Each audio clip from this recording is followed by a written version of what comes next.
It's time to scream and shout and let it all out. Find out what's going on as I hereby invite everyone to join me on my adventures through Marvel Snap. Hey everybody, it's Annabelle. So we got a brand new season, and it's symbiote season. And the first symbiote that we have is going to be Scream. Scream is part of a project started by the Life Foundation, a survivalist group within the American government preparing for the mutually assured destruction of the world, who sought out to provide a comfortable life for their wealthy clients following this impending end. They saw future guardians and the offspring of a captured Venom, so they forcibly extracted some seeds from Venom and merged the resulting creatures with 5 of their most skilled and trusted employees. Scream is one of these 5 symbiotes, and they were forcibly spawned and became their unofficial leader.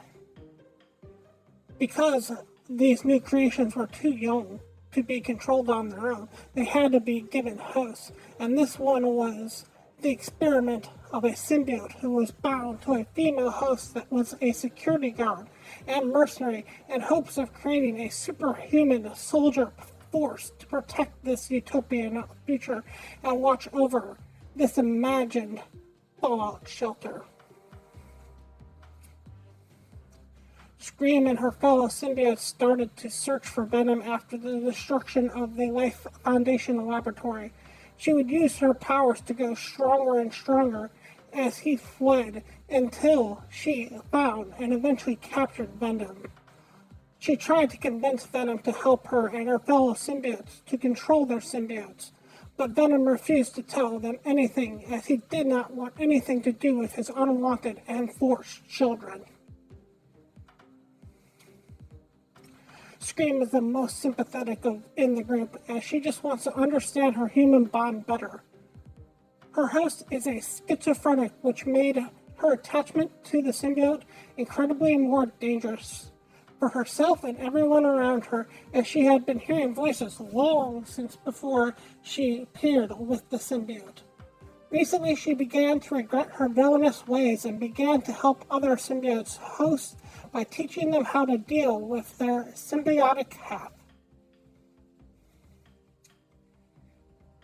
Scream's superhuman abilities stem from the symbiote. Even though she has long claws, she will often use her hair-like appendages as her weapon of choice to wrap or tangle enemies. Her skin can change to mimic anything, whether that be simple clothing or as a form of camouflage. Like the Venom symbiote, she has all the superhuman strength, durability, stamina, wall crawling, and web slinging abilities. The early warning system. She can regenerate herself from damage and leap great distances.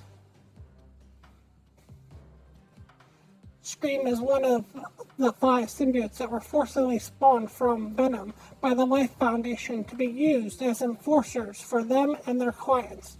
She used her powers to go stronger and stronger as Venom fled. This is represented in Marvel Snap as each turn she will go and gain power from the first thing that tries to flee away this round. So in Marvel Snap, what she is a 2-cost, 2 power with the description of whenever an enemy card moves, not your own cards, an enemy card moves, you will steal 2 power from the card that moved, and you'll give it to her, but only the first card that moved on your enemy's side. My opinion on her is that she falls into the 2-star range, and we're going to talk about that and why I put her in the 2-star range. So let's start out with the simple parts of this, and then we'll get into the more complicated parts of this.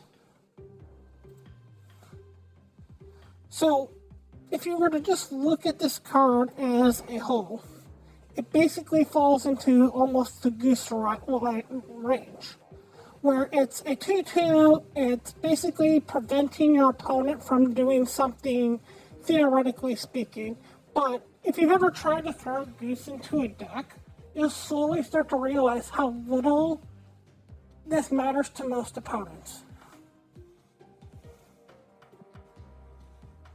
If you were to look at how she is, she's basically a steel card the same way that Cassandra Nova is, which makes her a really decent card, which is the sad part about this.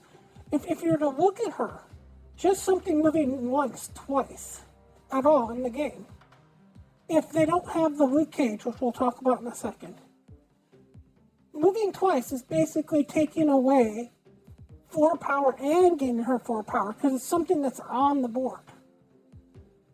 So, as a 2-2, even if something moves twice, that's another plus 4, and then another plus 4, which is basically plus 8, which makes her a 2-10. And that's if something only moves twice. The problem is that when you look at stuff like Dagger, which is one of the reasons that this card's supposedly supposed to exist, is to stop something like Dagger. Dagger moving doesn't care. Dagger's not going to care that she's going to move once. Yeah, she's going to lose the 2 power, but she's going to gain the 1 power back just by moving on her own. And that's if she moves to a location that only has 1 card in it. If she moves to a location that's got 2, 3 cards in it, that's going to be a lot more worthwhile for Dagger than it is for the Scream itself. Another issue that you got to kind of look at when it all going out right now is kind of the location manipulations that exist in the game. I always bring up Storm. You have stuff like Storm that comes around, and the problem with locations is if you are playing the deck that I think this belongs into, which is the You Move deck. I Move, You Lose, basically, is the name of the deck, for lack of a better word. If you have a location like Sanctum Sanctorum, or if you've got a location like Death's Domain, in a normal game, that location might be someplace that your opponent can't play because they're not playing Move. For you to get any power off of the Scream, you have to move something, because it just being a 2-2, while fine, is not what you're hoping to get out of this. And by kicking something, moving something, it can go into that Death Domain, it can go into that Sanctum Sanctorum, and that's now a location that you have to worry about. Another thing that you gotta worry about is just anything that really stops this deck from drawing. This deck falls so much into the Zabu-like category where you almost need to draw it onto. Not that you can't draw it later, but every turn you don't draw this, you're really losing out on any kind of power potential, any kind of power gain that you could get off the screen. And not just the turn that you play this down, even if you get Scream on too for whatever reason. If you lose a turn, if you can't play down a turn, you are missing out on that power point. And there's so many things that make it hard to play on every single turn. The other thing that you gotta look at is this is supposed to be like a tech card, like a Cosmo, like an armor. This is supposed to be the Cosmo for move, the armor for move, whatever you want to use it for move. But the thing is, it kind of doesn't work as the Cosmo for move or the armor for move. It doesn't stop your opponent from moving. They just take damage from moving. They lose some power off of moving. And part of the issue with that is again, if you're looking at a deck that's trying to move and going heavy into the move synergy, especially because it's only the first card that loses the power, when they're moving 4 or 5 things, it really doesn't change anything. The other thing that you got to be worried about, especially with this deck, is the clogged decks that exist out there right now.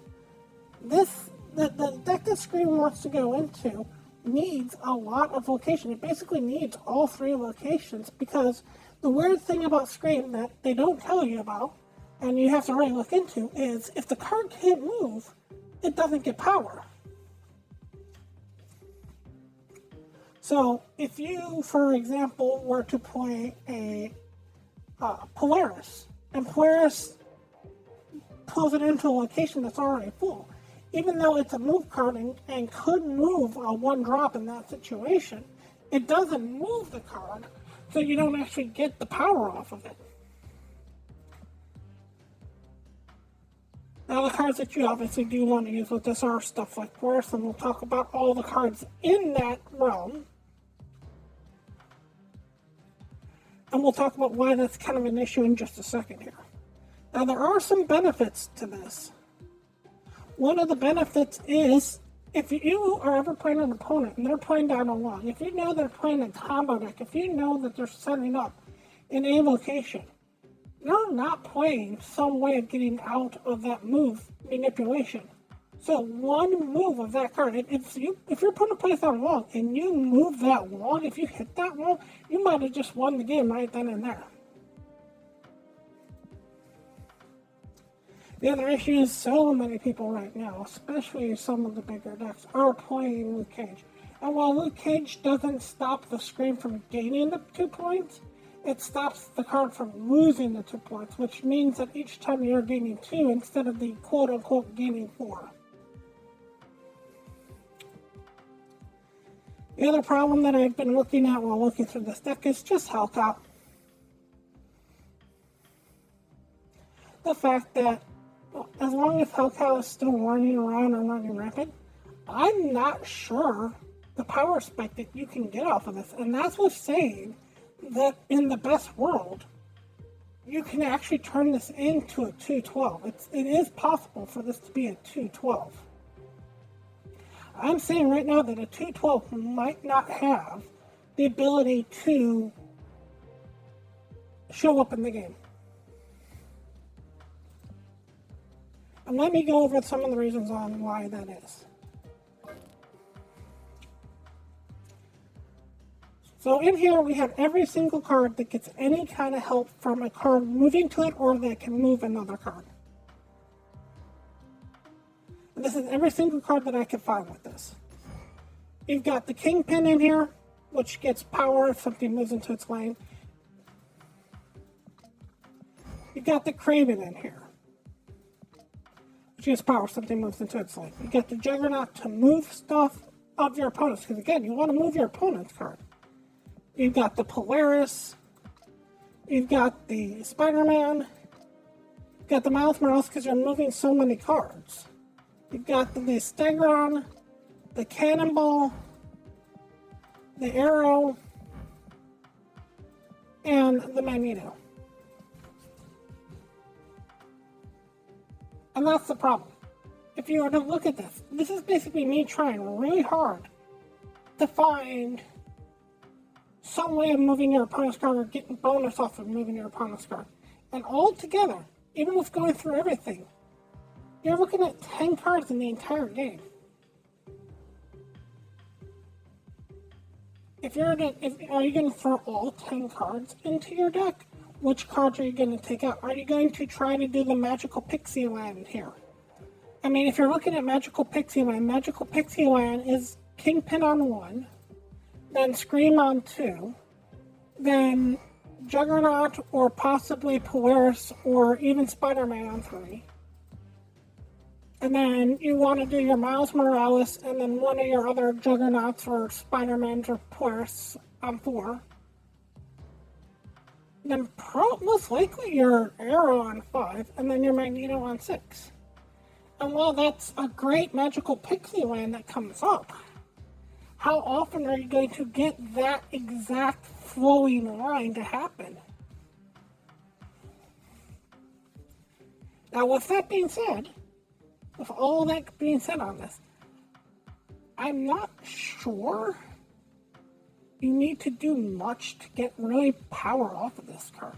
Again, if your opponent's not playing a Luke Cage,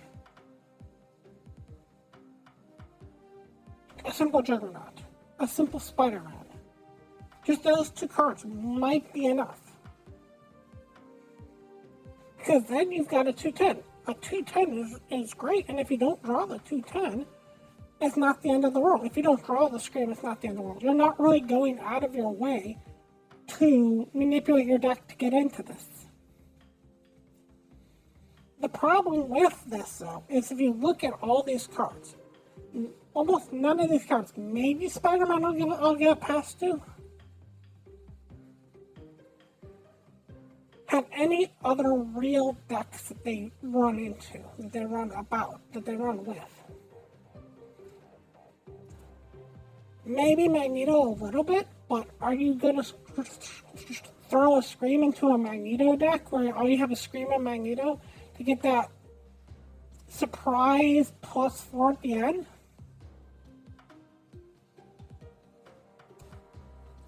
Other than that, for this week, we got 2 other cards. Other than Scream, we've got the Man-Thing in here. Man-Thing is always a fun card, but it still hasn't found its home. And the other one is Mobius and Mobius, or Triple M. Triple M never has found its home. It's a niche card, even in niche decks. It's one of the first cards you cut because people manipulated how expensive your cards aren't that common. So for this particular week, I'm not excited about any of these cards. Scream is almost one of those cards that I wish they would bring out as a Series 3 card. That's how kind of weak Scream is, that it'd be nice to have an anti-move card. A card that basically says if you move, you're in trouble. But even with that being happening, if a big move deck is coming out, it doesn't care. The decks that are going heavy into moves, that are moving 2, 3, 6 things a turn, don't care. The things that are gaining 10, 12 power a turn don't care. I almost wish that Scream had a completely different power, where it was that cards in her location couldn't move out of that location. That when a card went into there, she basically would wrap her hair around it and trap it there, making that a true anti-move location. You could still move cards into it, you could still spawn cards into it, you could still spawn cards out of it. You just couldn't move cards out of it to really make an anti-move card. Let's see what we get in this week's box. Let's roll. I would not roll for this week except I make content.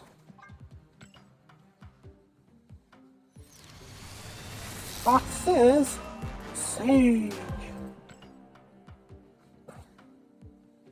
So this Friday, if you want to see me play Sage, I will actually make a video on the first time that I've played Sage. I want to thank you all so much for watching, and as always, remember, play for fun.